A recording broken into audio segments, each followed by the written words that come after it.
Shalom saudaraku yang dikasihi Tuhan Yesus Kristus. Selamat pagi, salam sejahtera untuk kita semuanya. Selamat datang kembali di Renungan Rohani pagi hari ini. Semoga saudara yang terkasih dalam keadaan sehat selalu. Kiranya damai dan sukacita Roh Kudus melimpah di dalam hati dan pikiran saudara saat ini. Sebelum kita mulai renungan pagi ini, marilah kita bersama-sama berdoa. Tuhan Yesus, terima kasih sudah membangunkanku pagi hari ini. Terima kasih atas penyertaan dan perlindungan Tuhan. Semua karena karunia Tuhan aku dapat bangun dengan pagi hari ini. Aku menyerahkan seluruh aktivitasku hari ini ke dalam kuasa tangan Tuhan. Jauhkanku dari yang jahat, ya Tuhan. Tuhan Yesus, tolong lindungi dan berkati aktivitasku hari ini. Tolong berkati juga keluarga dan teman-temanku, Bapa Surgawi, oleh karya Roh Kudus. Tolonglah aku untuk menjauhi segala sesuatu yang melukai hati-Mu. Ampunilah segala dosa kami, ya Tuhan. Dalam nama Tuhan Yesus, aku sudah berdoa. Amin. Sahabat saudara rohani, pembacaan ayat emas Alkitab renungan kita hari ini terambil dari Mazmur 37 ayat 5 sampai dengan ayat 17. Serahkanlah hidupmu kepada Tuhan dan percayalah kepadanya, dan Ia akan bertindak. Ia akan memunculkan kebenaranmu seperti terang, dan hakmu seperti siang. Berdiam dirilah di hadapan Tuhan dan nantikanlah Dia. Jangan marah karena orang yang berhasil dalam hidupnya, karena orang yang melakukan tipu daya. Berhentilah marah dan tinggalkanlah panas hati itu. Jangan marah. Itu hanya membawa kepada kejahatan. Sebab orang-orang yang berbuat jahat akan dilenyapkan. Tetapi orang-orang yang menanti-nantikan Tuhan akan mewarisi negeri. Karena sedikit waktu lagi, maka lenyaplah orang fasik. Jika engkau memperhatikan tempatnya, maka ia sudah tidak ada lagi. Tetapi orang-orang yang rendah hati akan mewarisi negeri dan bergembira karena kesejahteraan yang berlimpah-limpah. Orang fasik merencanakan kejahatan terhadap orang benar dan menggertakkan giginya terhadap dia. Tuhan menertawakan orang fasik itu, sebab ia melihat bahwa harinya sudah dekat. Orang-orang fasik menghunus pedang dan melentur busur mereka untuk merobohkan orang-orang sengsara dan orang-orang miskin, untuk membunuh orang-orang yang hidup jujur. Tetapi pedang mereka akan menikam dada mereka sendiri, dan busur mereka akan dipatahkan. Lebih baik yang sedikit pada orang benar daripada yang berlimpah-limpah pada orang fasik. Sebab lengan orang-orang fasik dipatahkan, tetapi Tuhan menopang orang-orang benar. Mazmur 37 ayat 5 sampai dengan ayat 17. Inti dari ayat emas renungan kita adalah: berdiam dirilah di hadapan Tuhan dan nantikanlah Dia. Mari kita mulai renungan pagi kita. Judul renungan kita hari ini adalah Berdiam dirilah, ditulis oleh Kimia Loder. Mari kita mulai kisah inspiratif.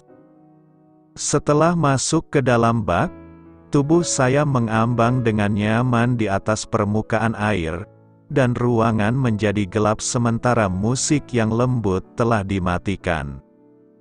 Suasana menjadi hening. Saya pernah mendengar bahwa alat terapi yang disebut tangki isolasi itu berguna untuk melepaskan stres dan perasaan cemas. Namun, belum pernah saya mengalami yang seperti itu. Rasanya seolah-olah kekacauan dunia mereda, dan saya dapat dengan jelas mendengar pikiran saya yang terdalam. Setelah menyelesaikan terapi itu, saya merasa seimbang dan disegarkan kembali, seraya diingatkan akan adanya kekuatan di dalam keheningan. Kita mendapatkan kelegaan terbesar dengan berdiam diri dalam hadirat Allah, yang terus memberi kita kekuatan baru dan hikmat yang kita butuhkan untuk menghadapi tantangan hidup sehari-hari. Ketika kita berdiam diri, meneduhkan segala kebisingan dan menyingkirkan hal-hal yang mengalihkan perhatian kita, Allah akan memberi kita kekuatan sehingga kita dapat mendengar suara-Nya yang lembut dengan lebih jelas. Mazmur 37 ayat 7.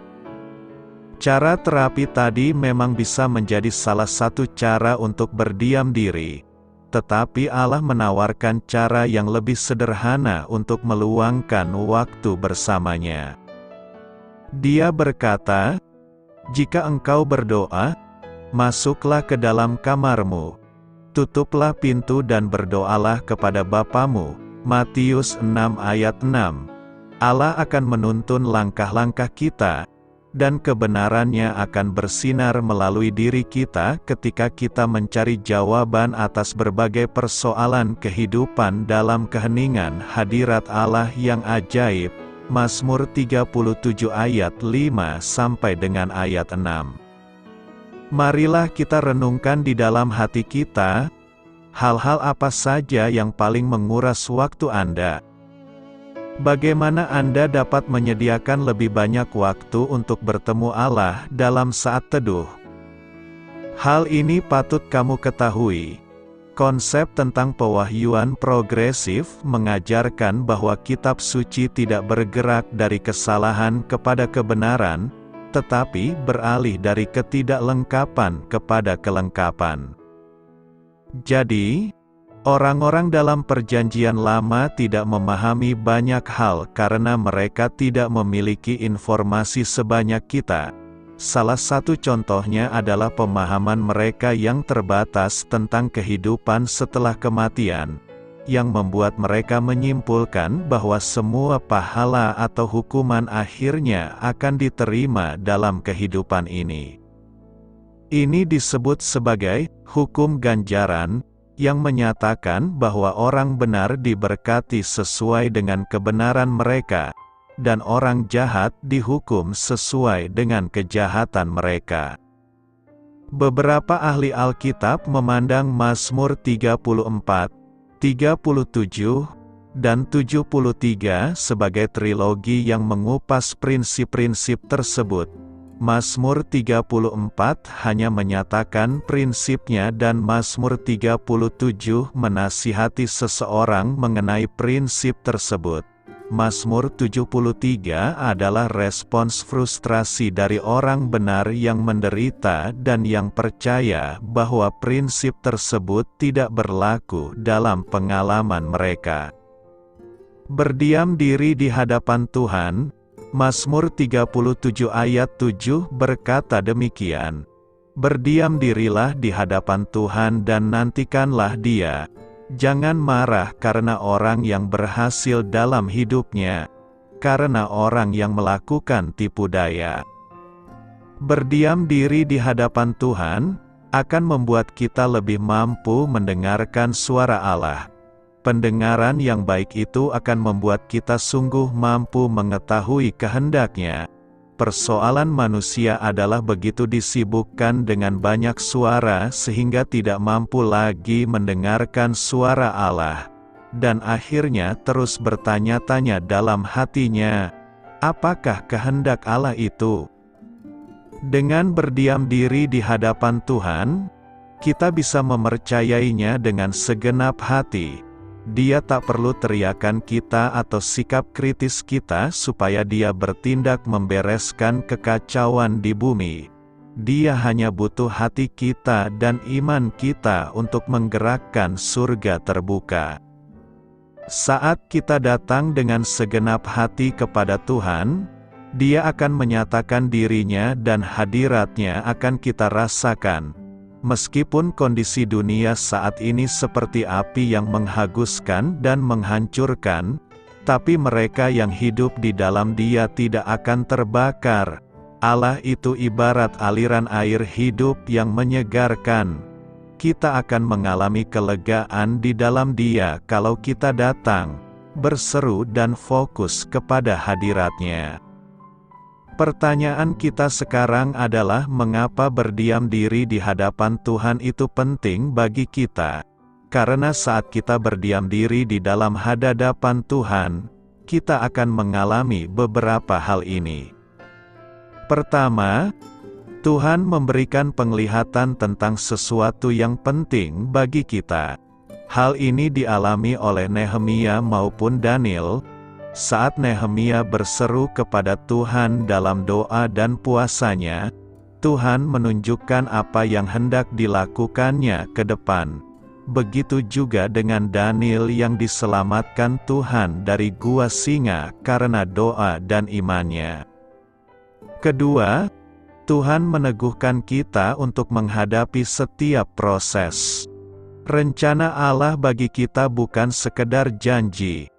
Apa yang sudah Dia janjikan akan selalu ditepati. Dalam Kisah Para Rasul 3 ayat 18-21, Tuhan berjanji akan mendatangkan waktu kelegaan, yaitu waktu mendapatkan kesegaran dan mendapatkan pemulihan. Tuhan mau membentuk kita dengan proses. Sembari menopang kita, Dia mau kita menikmati waktu menyembah dan memujinya dalam situasi yang tenang. Saat kita dekat dengan Tuhan, tubuh, jiwa dan roh kita memuji Tuhan dan situasi di sekitar kita tidak akan mempengaruhi kita.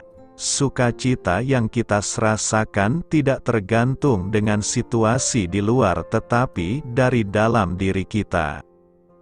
Ketiga, kebenaran firman Tuhan akan memberikan kita ketenangan. Di mana ada kebenaran di situ akan tumbuh damai sejahtera, dan akibat kebenaran ialah ketenangan dan ketenteraman untuk selama-lamanya. Ketenangan atau damai sejahtera datang dari kebenaran firman Tuhan.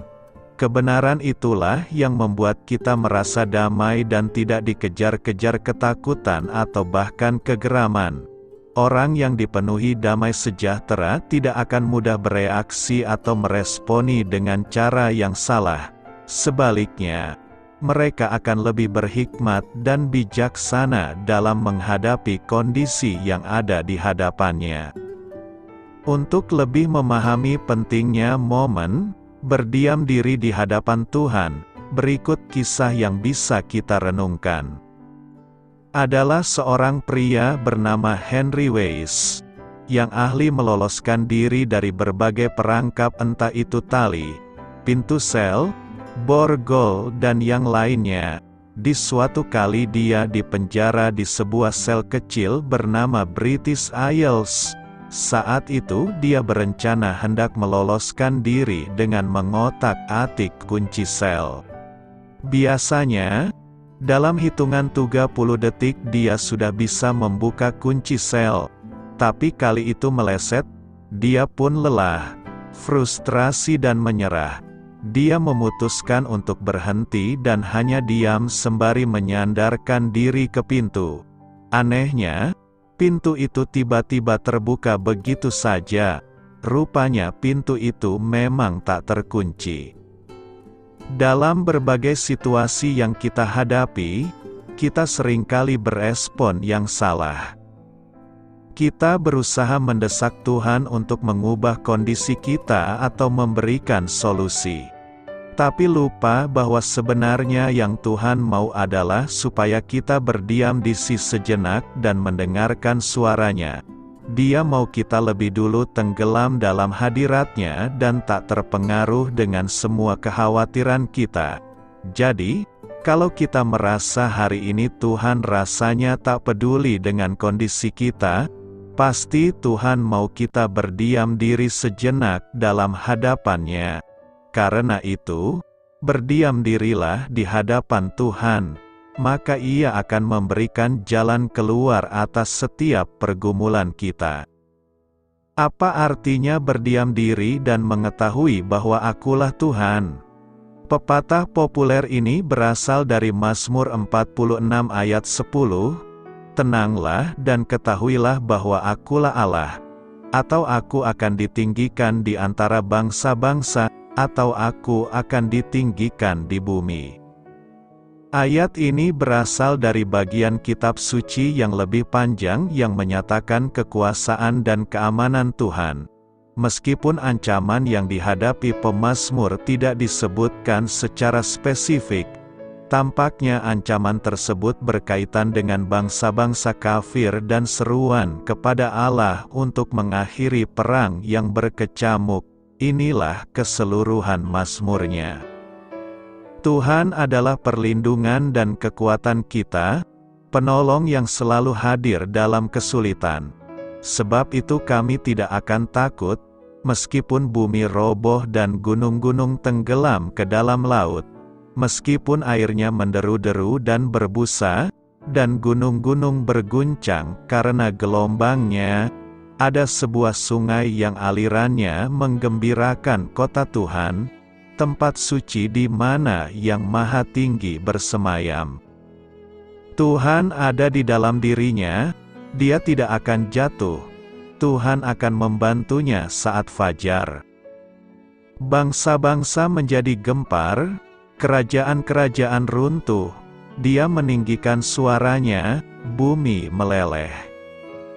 Tuhan yang Maha Kuasa menyertai kita, Tuhan Yakub adalah benteng kita.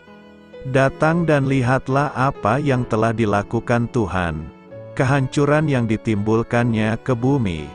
Dia menghentikan peperangan sampai ke ujung bumi. Dia mematahkan busur dan menghancurkan tombak. Dia membakar perisainya dengan api. Dia berkata, "Diamlah dan ketahuilah bahwa Akulah Tuhan. Aku akan ditinggikan di antara bangsa-bangsa, Aku akan ditinggikan di bumi." Tuhan yang Maha Kuasa menyertai kita. Tuhan Yakub adalah benteng kami. Perhatikan bahwa sebagian besar mazmur ditulis sebagai orang ketiga ketika pemazmur berbicara tentang Allah. Namun, suara Tuhan terdengar di ayat 10, dan Tuhan berbicara sebagai orang pertama, "Diamlah dan ketahuilah bahwa Akulah Tuhan, Aku akan ditinggikan di antara bangsa-bangsa, Aku akan ditinggikan di muka bumi." Diam, ini adalah seruan bagi mereka yang terlibat dalam perang untuk berhenti berperang, untuk tetap tenang. Kata still merupakan terjemahan dari kata Ibrani rapa, artinya mengendur, mengecewakan, atau berhenti. Dalam beberapa kasus, kata tersebut mengandung gagasan jatuh, menjadi lemah, atau pingsan. Artinya dua orang berkelahi hingga ada yang memisahkan mereka dan memaksa mereka menjatuhkan senjata. Hanya setelah pertempuran berhenti, barulah para pejuang dapat mengakui kepercayaan mereka kepada Tuhan. Orang-orang Kristen sering mengartikan perintah untuk diam sebagai diam di hadirat Allah. Meskipun ketenangan tentu saja membantu, frasa tersebut berarti menghentikan aktivitas yang panik, mengecewakan, dan berdiam diri. Karena umat Allah yang diam, berarti memandang kepada Tuhan untuk meminta bantuan mereka bagi musuh-musuh Allah. Menjadi diam, berarti berhenti berperang yang tidak dapat mereka menangkan. Ketahuilah bahwa Akulah Tuhan. Tahu dalam hal ini berarti memastikan dengan benar melalui melihat dan mengakui. Waspada.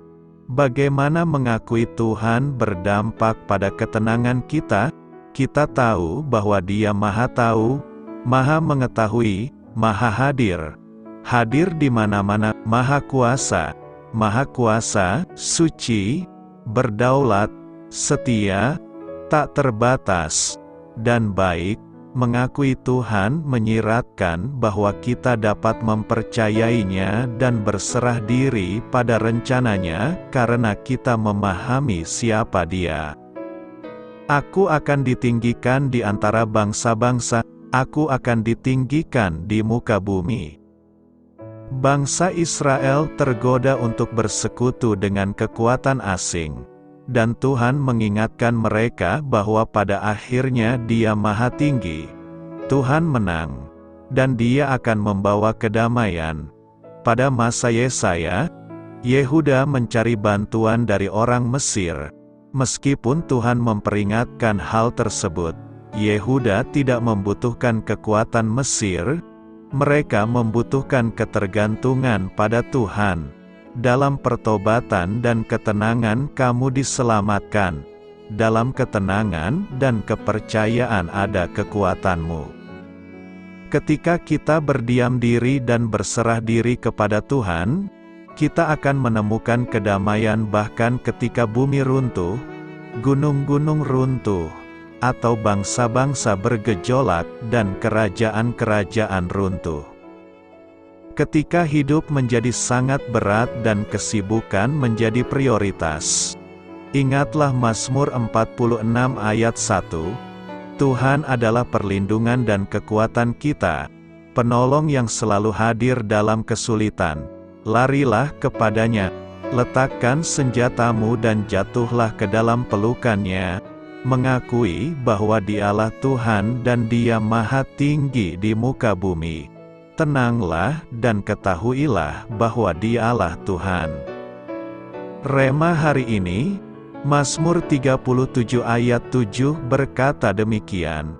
Berdiam dirilah di hadapan Tuhan dan nantikanlah Dia. Jangan marah karena orang yang berhasil dalam hidupnya, karena orang yang melakukan tipu daya. Seorang pemain piano selesai memainkan nomor-nomor sulit musik klasik tanpa kesalahan. Penonton berdecak kagum. Mereka lebih terkesima lagi saat mengetahui bahwa pianis itu baru keluar dari penjara selama bertahun-tahun karena difitnah orang. Lalu, bagaimana dia bisa bermain piano dengan sempurna? Dengan rendah hati, pianis setengah baya itu berkata, pertama, Tuhanlah yang memampukan aku bermain piano. Kedua, aku berlatih keras untuk melenturkan jari-jariku.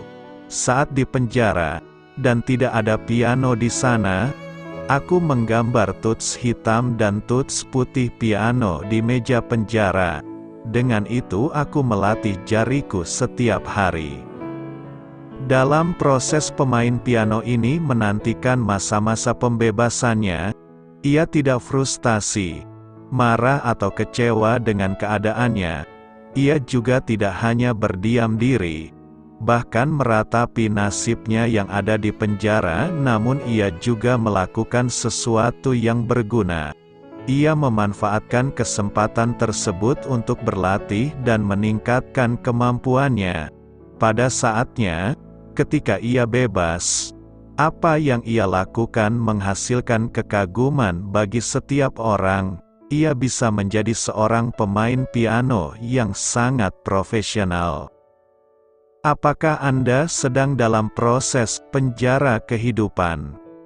Jangan marah, jangan frustasi, jangan kecewa. Pakailah kesempatan itu untuk berdiam diri dan berendam dalam hadirat Tuhan. Menantikan Tuhan adalah saat di mana kita perimeno, yang artinya kita masuk hadirat dan berendam dalam hadirat Tuhan, serta menimbun pengurapan, hikmat, dan kekuatan dari Tuhan. Saat itulah, kita akan mengalami bahwa kekuatan-kekuatan atau potensi-potensi yang selama ini belum kita sadari ada dalam hidup kita, mulai dimunculkan. Karunia-karunia roh yang selama ini terpendam, mulai bermanifestasi. Orang-orang, channel-channel yang selama ini belum kita miliki, mulai dipertemukan kepada kita. hikmat yang baru untuk mengerjakan pekerjaan yang sama namun dengan lebih efektif dan efisien, Tuhan akan berikan. Tiba-tiba kita bisa thinking out of the box, berpikir di luar pola kita yang biasanya, sehingga dengan kreativitas yang Tuhan berikan hasilnya lebih produktif.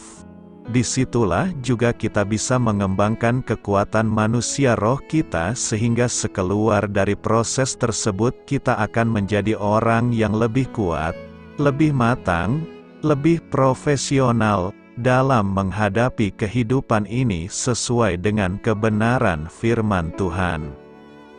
Renungkan, menanti-nantikan Tuhan adalah kesempatan bagi kita untuk berendam dalam hadirat Tuhan dan dipenuhi dengan kekuatan Tuhan.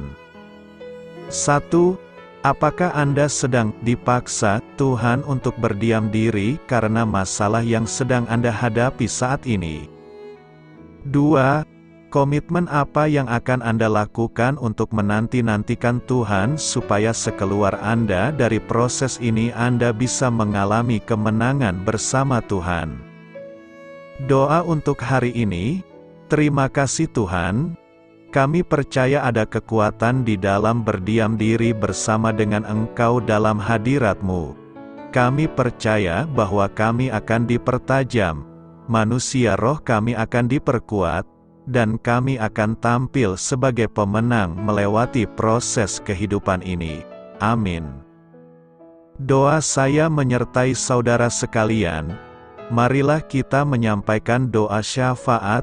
Ya Bapa, aku menyadari betapa seringnya aku terjebak dalam laju kehidupan yang serba cepat.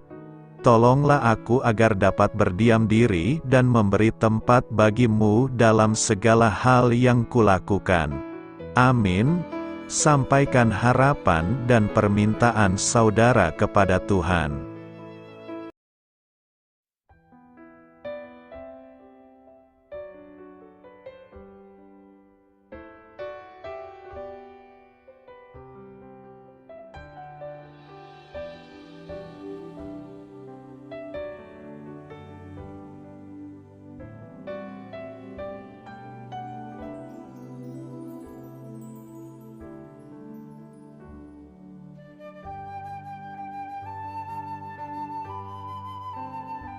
Marilah kita renungkan sahabat saudara rohani.